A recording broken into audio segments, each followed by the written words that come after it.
Courtney, congratulations through to the Women's Challenge Cup final for the third time in the club's history. How much of a tough game was it against the Knights? Yeah, it was a really tough game actually. Tough physically and tough mentally. 28-26 is about as close as it gets. So, the girls will recover really well this week, hopefully. I know that there's a couple of injuries to look into, but hopefully we'll have as many on deck for the final in a fortnight's time. It's been a year since you girls were back there, 2 years really, after COVID. We were last there in 2019. Has it been a long time coming? Do the girls feel really sort of pumped up for this one? Yeah, definitely. I think, missing out last year, it's been on everybody's hit list for a good 12 months or so now. So to be back there after, missing out and the COVID year especially, it feels like a long time. So everyone will be, super pumped come next Saturday and super grateful to be there.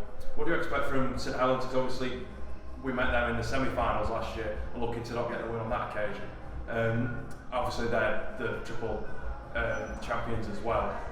What does the group feel about coming up against them? I think to be the best, you've got to beat the best, and they proved that last year. They were a very strong team, weren't they, across the entire season. We expect a very tough challenge. I haven't looked at the game, but obviously the scoreline against Fev, suggests that they've got their bits in order.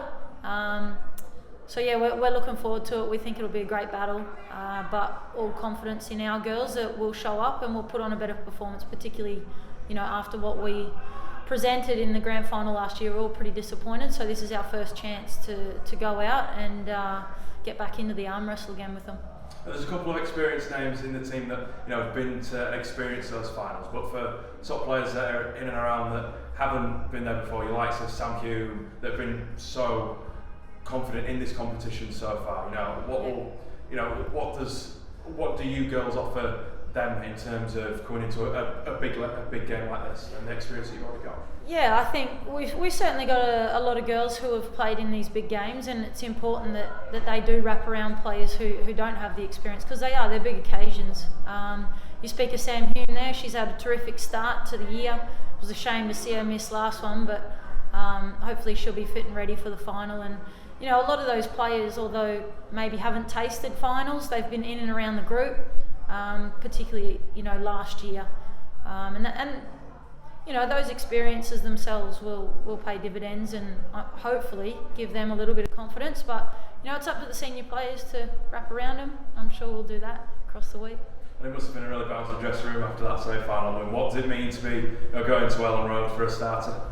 Yeah, well, I think particularly given it's at Elland Road, it's for a lot of the girls in the playing group, as many of them being local Leeds United fans, it's a very historical and a very special ground that we're privileged to play at. So that's an incentive, but ultimately, wherever we play, it's a Challenge Cup, and we were bouncing after the final, but very mindful that we've got another big step to go yet.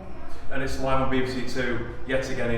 The BBC offering extensive coverage again of the women's game in 2022 on top of showing the 2019 final and the 2018 final as well. What does it mean to sort of be on national television and really show the UK and anyone watching internationally what you girls are about and what women's rugby league is about in this country?